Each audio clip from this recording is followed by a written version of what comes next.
is Dominee Annie Bishop van die AP Kerk Ordonia. En vandag begin ons met 'n reeks vanuit 'n Bybelboek wat vir baie mense dink ek onbekend is en indien hulle dit lees, laat dit hulle eintlik ongemaklik voel. Die boek Nahum. Ons luister na Nahum 1 verse 1 en 2.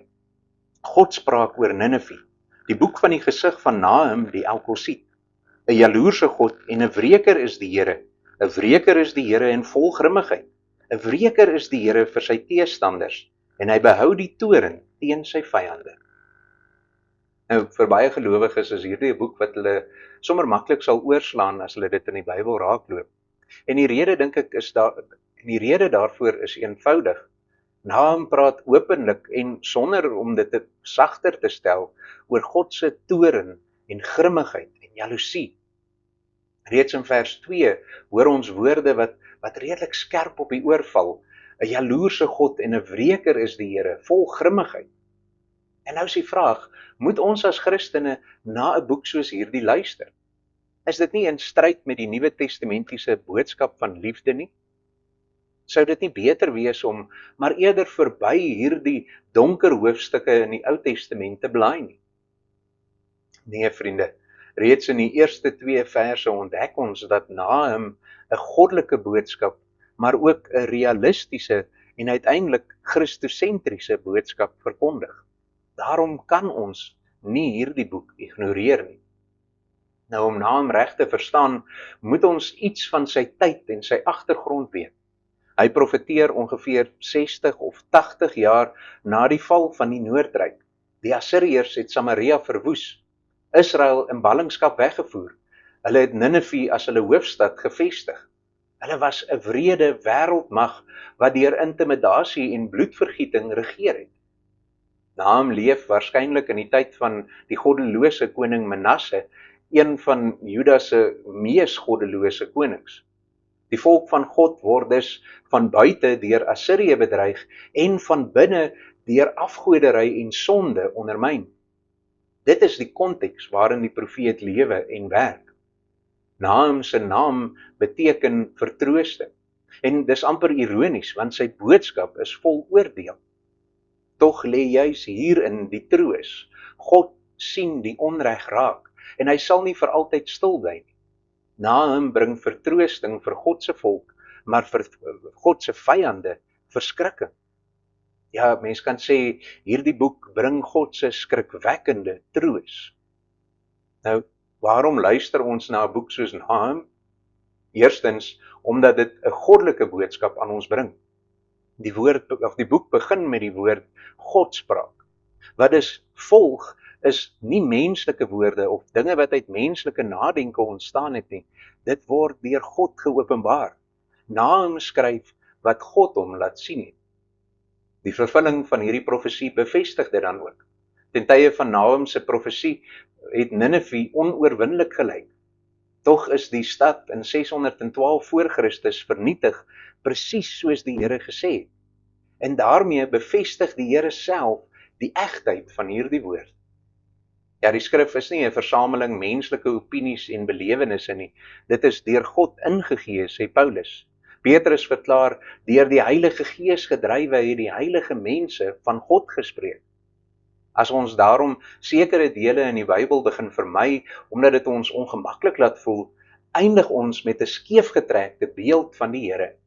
God openbaar homself nie net as liefdevol nie, maar ook as heilig en regverdig en jaloers. As ons hierdie eienskappe ignoreer, maak ons vir onsself 'n afgewaterde klein goetjie. Een wat eintlik nie werklik inmeng met ons lewens nie, maar ook nie werklik kan help wanneer ons in die nood is. Nahum help ons om God te sien soos wat hy werklik is. Maar tweedens bring hy ook aan ons 'n realistiese boodskap. Dit is waar dat Ninive en die Assiriërs lankal vernietig is in ons dag. Tog moet ons nie die fout maak om te dink dat die wreedheid en boosheid wat hulle gekenmerk het, saam met hulle na die graf is.